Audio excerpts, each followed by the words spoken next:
जैसे रोगी होता है, रोगी को ये पता लग जाता है कि दीर्घ रोग है और यहाँ के लोकल हॉस्पिटल के डॉक्टरों ने मना कर दिया है कि आप जाइए ऑल इंडिया इंस्टीट्यूट दिल्ली में।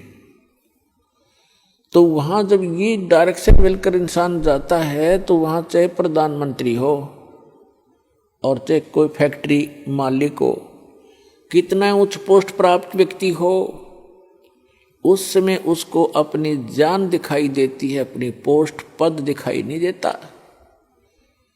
डॉक्टर कहता लेट जाइए, वो तुरंत लेट जाता है। डॉक्टर कहता ये कपड़े निकाल दीजिए, तुरंत निकाल के रख देता है। उस समय उसके नखरे खत्म हो जाते हैं और तभी वो उपचार प्राप्त करता है।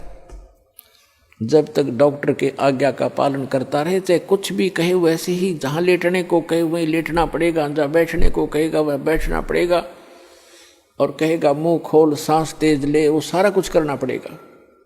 तो तभी वो अपना उपचार करवा पाएगा। तो ठीक इसी प्रकार जब आप सतलोक आश्रम बरवाला की तरफ आवे, संत मिलन को चालिए तज माया अभिमान, और जो जो कदम आगे रखे ओ हे यज्ञ समान। तो आपको इतना पुण्य मिलता है यहाँ आने का। आप क्योंकि संत है नहीं पृथ्वी पर कोई, संत मिलन को चालिए, संत की तरफ चलने मात्र से इतना लाभ है, फिर यहाँ के किक लाभ होगा वो तो गिनती नहीं हो सकती। अब जब तक अभिमान है ये प्राणी उभर नहीं सकता। एक नित्यानंद नाम के संत हुए हैं, नित्यानंद नाम के। वैसे वो ब्राह्मण जाति में जन्मे थे, लगभग 250 वर्ष पूर्व की बात है। उनका घर का नाम था श्री नंदलाल, नंदलाल नाम था उनका। उनके माता पिता बचपन से ही मर गए थे, मृत्यु को प्राप्त हो गए थे। उनका पालन पोषण नाना नानी के घर हुआ था। उनके नाना जी जो थे, नंदलाल जी के नाना जी नारनौल के नवाब के यहाँ एक उच्च पोस्ट प्राप्त थे। और जब ये नंदलाल जी युवा हुए, ब्राह्मण कुल में थे ये, तो इनको भी वहाँ एक तहसीलदार की पोस्ट पर नियुक्त करवा दिया। नंदलाल जी तहसीलदार थे, घोड़ा इनको प्राप्त था, बन ठन कर चलते थे। उस समय जो तहसीलदार की वैल्यू जनता में होती थी, इज्जत होती थी, आज के तो मेरे ख्याल में मंत्री की बिना होगी। नंदलाल जी का विवाह हो गया था, संतान प्राप्ति अभी हुई नहीं थी। अब कहते हैं न जाने कब भाग्य उदय हो जाता है प्राणी का। एक दिन नंदलाल जी अपने महल के, अपने मकान के छत पर, गर्मियों के समय में छत पर टहल रहा था। रात्रि में नींद आई नहीं और उसने क्या देखा कि कहीं थोड़ी सी दूरी पर रात्रि के समय किसी के घर पे कोई संत आए हुए हैं और परमात्मा की कथा सुना रहे हैं, सत्संग कर रहे हैं। अपन आत्माओं पिछले जब से होते हैं पूर्ण हंस मुराद, ये पिछले संस्कार होते हैं जो आदमी परमात्मा की तरफ आत्मा आकर्षित होती है। उसने सारी रात सत्संग सुना, नींद और खत्म होगी। कुछ तो परमात्मा की दया उस पर हुई कि वैसे नेचुरल नहीं आई नींद, और वो ज्ञान सुना, वो सत्संग सुना कि मनुष्य जीवन किस लिए प्राप्त होता है, इसको हम कैसे व्यर्थ कर रहे हैं। चाहे प्रधानमंत्री बन जा, यदि भक्ति नहीं है तो व्यर्थ है ये जीवन इसका। अगम निगम को खोज ले बुद्धि विवेक विचार, उदय अस्त का राज मिले तो बिन नाम बेगार। सत्संग के अंदर ये ज्ञान कराया जाता है कि जैसे कोई भी राजा बना है तो अपने पुण्य कर्मों से बना है, और भक्ति नहीं करता वो प्राणी अपने पुण्यों को, जो पूर्व जन्म के संग्रहित पुण्य हैं, उसके भाग्य में डिपॉजिट करके भेज रखा भगवान ने। उनको नाश ही कर रहा है, उनको खर्च रहा है। वो अब भविष्य की कमाई नहीं कर रहा है, भविष्य के लिए कुछ आगे का डिपॉजिट नहीं कर पा रहा है, केवल खर्च ही कर रहा है।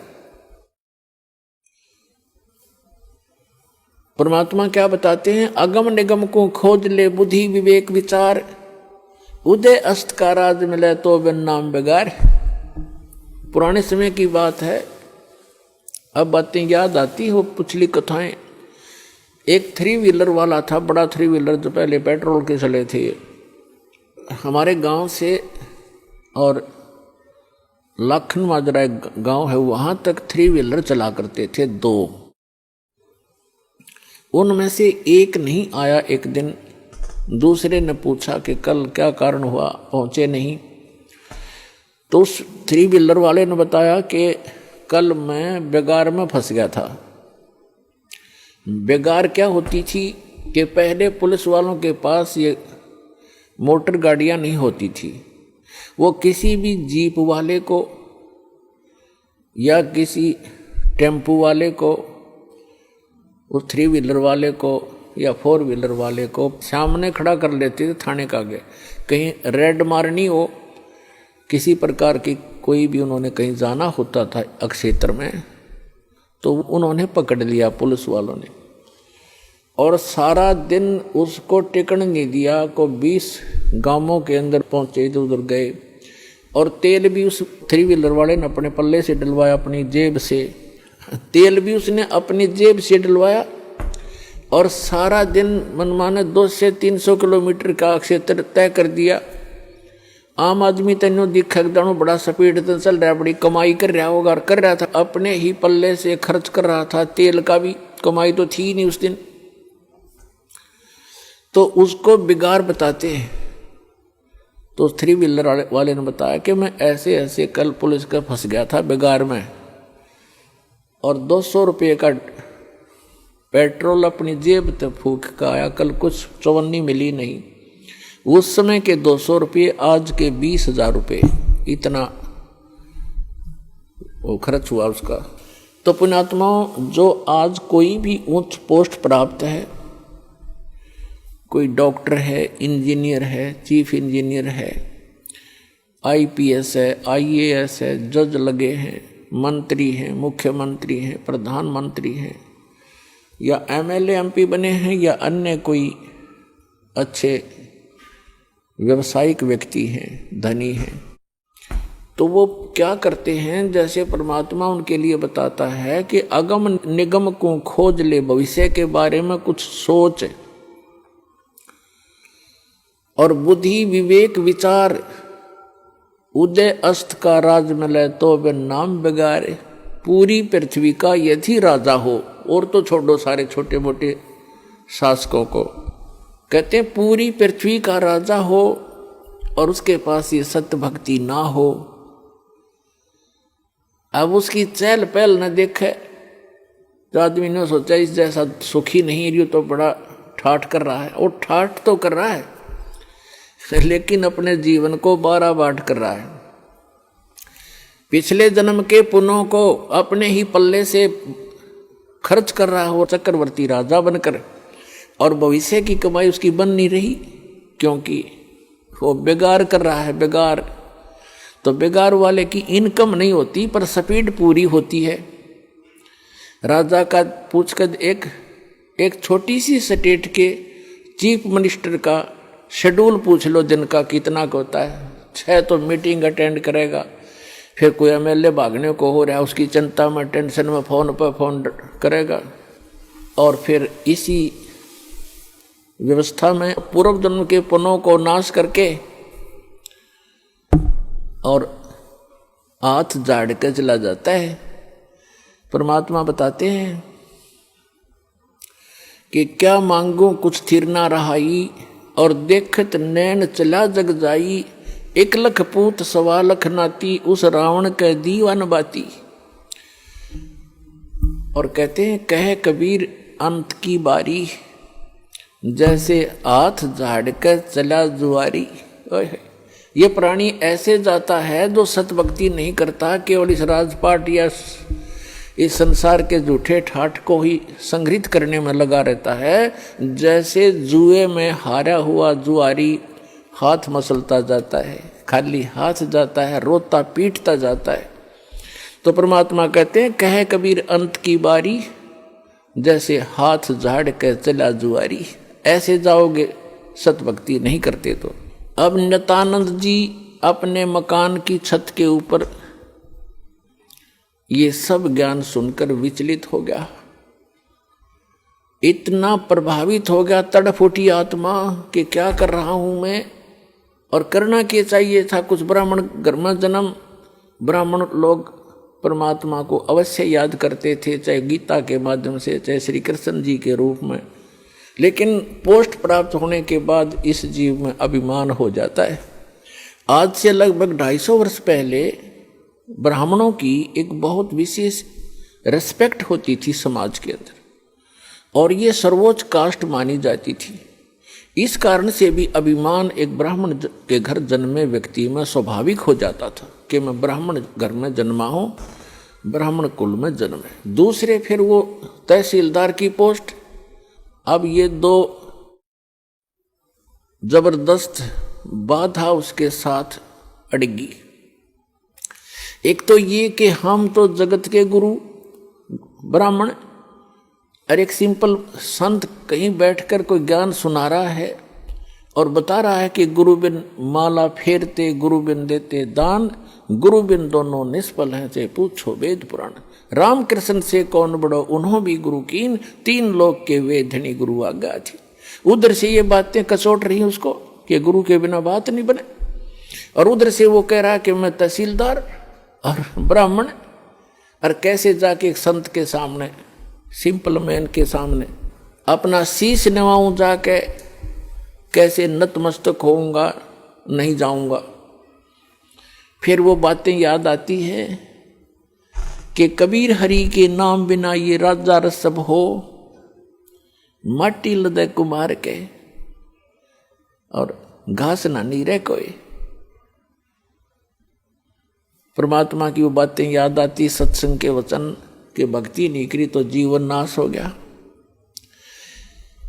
और गुरु बनाने जाता है तो कुल के लोग क्या कहेंगे, ऊपर से तहसीलदार, और कैसे शीश निभाऊं जाके। अंत में पुण्यों की विजय हुई, पाप की हार हुई। उसके पुण्यों ने प्रभाव डाला, उसको सद्बुद्धि आई कि यहाँ किसी के घर में संत आएगा तो नाम नहीं लूंगा। उस संत के बारे में जानकारी प्राप्त की कि ये कौन सत्संग कर रहा था, क्या हो रहा था रात्रि में, ये संत कौन है, कहाँ से आता है। उसका पता चला कि नारनौल से 2 किलोमीटर की दूरी पर बाहर बनी में जंगल में इनका आश्रम है।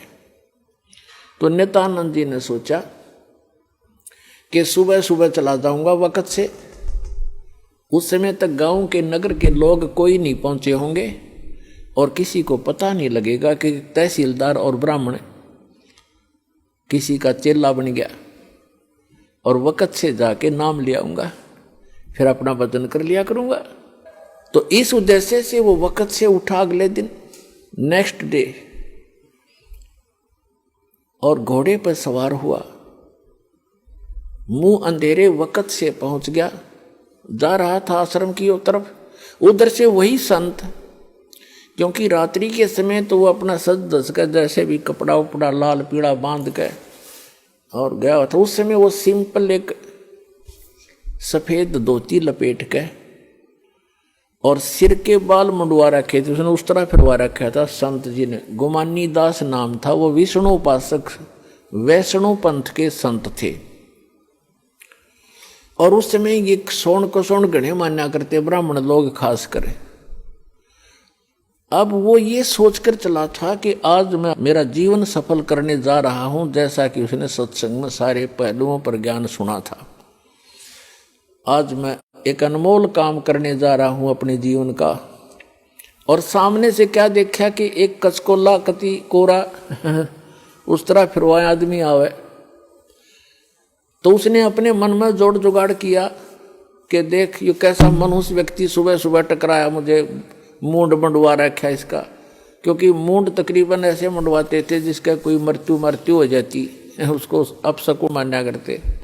तो फिर उसने सोचा भी वापस तो मुड़ूंगा नहीं, बार बार दाव लगे नहीं। तो उसने अपने ही सोच से क्या सोचा कि चल इस सोन को सोन के अपना कुछ जंतर मंत्र सोचा। उसने क्या सोचा, घोड़े के निकट जब वो व्यक्ति आया, शीश मुंडवा रखा था, जिसने मूंड मुंडा रखे थे, बाल कटवा रखे थे, उस तरह फिरवा रखा था, उसके निकट घोड़ा रोक के और सिर में मारे, ऐसे आंगली टोले मारा, टोले बोला रे नो टोले मारे ने बोला मनुष तने आज जाना था मेरे आगे, मैं तो एक बहुत जरूरी काम में जा रहा था, तू कहाँ मर रहा सामने। अब वो संत उसके मुंह की तरफ देखे कि दिखे था सज्जन आदमी, और यू करे मेरे गिल बकवाद, क्या करे इसने बता, शर्म टोले मारे मेरा। अब क्या बोला भाई, संतों के साथ तो एक दो रोज खसनिए आया करें जंगल में। वो संत उसकी तरफ देख कर चलता पड़ा। अब वो पहुंच गया डेरे में, वहाँ एक दो चेले रहते थे, उन्होंने देखा भी कोई अच्छा अफसर आ गया, घोड़े पर तो अफसर का ही आना होता है। वो नीचे उतरा, घोड़ा वृक्ष से बांध कर पूछा कि भी महाराज जी कहाँ हैं। उन भक्तों ने कहा जी आ जाओ बैठो, वहाँ बिछा दिया जैसा भी बिछोना होता है आश्रम के अंदर, अभी आने वाले हैं, स्नान करके घूम फिर के आएंगे। अच्छा, वो बैठ गया। अब संत जी घूमने गए थे, इस साइड से आगे दूसरी साइड से घूम कर नहा धो के, और वो आकर बैठे, निवासन था सामने, और सामने वो बैठा नित्यानंद कति। अब उनकी हुई आंख चार दोनों की। संत ने देखा ये तो घोड़े वाला वो ही है भाई जो मेरा टोले मार के गया था सिर में। अब नित्यानंद जी ने देखा ये तो महात्मा था वही जिसको मैंने रास्ते में छेड़ दिया था। अब नित्यानंद जी शर्मिंदा हो गया, नीचे न गर्दन होगी नो, ऊपर ने नाड़ करी नहीं, क्योंकि पुण्यात्मा थे। घना लज्जा गे और नीचे गर्दन कर ली नो, और चरणों में गिर गए। तो संत जी कहने लगे कि भाई देखो बच्चों, यदि कोई कुम्हार से घड़ा लेने जाता है मटका, तो उसको ऐसे टोले मार मार देखता है खरा है खोटा। तो भाई तुमने गुरुजी को टोले मार के परख लिया, कोई बुरी बात नहीं बेटा, ये सही बात है कि नहीं बाजता। इतना सुन के और चरणों में बुरी तरह गिर गया, क्योंकि उसकी मरोड़ निकालनी थी, उसका ऐम खत्म करना था परमात्मा ने। और करबद्ध होकर कहने लगा, हे मालिक मैं बहुत नीच आत्मा हूं, और आप सचमुच संत हो, मैंने आपके साथ इतना अभद्र व्यवहार किया, आपने फिर भी मुझे सीने से लगा लिया। अब नित्यानंद जी के और हृदय में यह बात गहरी उतरगी कि भी सचमुच संत है, नहीं तो धमका देता, भगा देता, और नाम भी देता तो हृदय से ना देता तो मेरे आना भी विफल होता। तो संत ने कोई दुख नहीं माना, कोई बात नहीं बेटा, आपका उद्देश्य गलत नहीं था, मैं समझ गया था। जब तुझे यहाँ देखा तो मुझे आइडिया लगा लिया ये आदमी नेक है, ये कह ये रहा था कि मैं जा रहा हूँ शुभ काम के लिए, तू आगे काम मर गया। तो उससे भी उसने आइडिया लगा लिया कि आदमी खास है और प्यासा है भगवान का।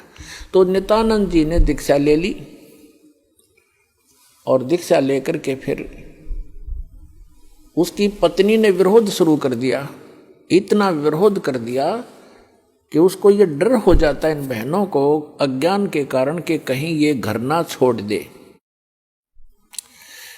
लेकिन साधु संत जो होते हैं वो घर छोड़ने की नहीं कहते, और जो बुराई छोड़ कर भक्ति करने को कहते हैं। लेकिन उसको जैसे भी आसपास की औरतों ने भी पट्टी पढ़ा दी, ये तो बाबा बनेगा, ये तो घर छोड़ देगा, इतनी भक्ति करता है, रोज आश्रम में जाने लग गया। तो उसने उसके गुरुजी को भी अभद्र व्यवहार कर दिया उसकी पत्नी ने। तो उसने नित्यानंद जी ने देख लिया एक दिन, तो उसने प्रार्थना करी परमात्मा, या तो ये मार्ग नहीं याद दिलाना था ठीक से, अपने डले ढो रहा था, कर्म फोड़ रहा था, फोड़ लेता। और हे परमात्मा भी अब बाधा बन के खड़ी होगी, या तो इसने सद्बुद्धि दो, ना इसकी माटी संगवा लो परमात्मा, या तो इसको सद्बुद्धि दो कि ये भी मेरा साथ दे, भक्ति करे, अपना कल्याण करवा ले, और नहीं तो दाता इसने वापस ले लो, तेरी आत्मा ने, मुझे जरूरत नहीं संसार की। कुछ दिनों के बाद क्या हुआ, 5-6 महीने के अंदर ही उसकी पत्नी बीमार हुई, मृत्यु को प्राप्त होगी। उसने घर त्याग दिया। और यहाँ हरियाणा के अंदर एक जटेला जोड़ है, 4-5 गांवों की सीमा का ज्वाइंट है, इकट्ठा के वहाँ जंक्शन है। वहाँ एक बड़ा जंगल सा था, उसमें रहने लग गया। अपने आत्माओं उस समय उस नित्यानंद जी को जब ज्ञान हुआ, उसका नाम नित्यानंद रख दिया उस संत ने, नंदलाल से बदलकर, तब वो नित्यानंद नाम से प्रसिद्ध हुए। तो नित्यानंद जी ने फिर क्या कहा है कि ब्राह्मण कुल में जन्म था, मैं करता बहुत मरोड़, और गुरु गुमानी दास ने दिया कोबद गढ़ तोड़। कि मैं ब्राह्मण कुल में जन्म होने के कारण गणाभिमानी आदमी था, और गुरु गुमानी दास ने, उनके गुमानी दास नाम थे गुरु जी का, कि गुरु गुमानी दास ने यो दिया कोबद गढ़ तोड़। ये कोबद का किला था, मान बढ़ाई अहंकार, और जब तक इसका नाश नहीं होगा इतने भगवान मिला नहीं। सिर सौंप्या गुरुदेव को, सफल हुआ ये शीश, नित्यानंद इस शीश पर आप बसे जगदीश। अब क्या बताते हैं, नित्यानंद जी कहते हैं सिर सौंप्या गुरुदेव को और सफल हुआ ये शीश, नित्यानंद इस शीश पर आप बसे जगदीश।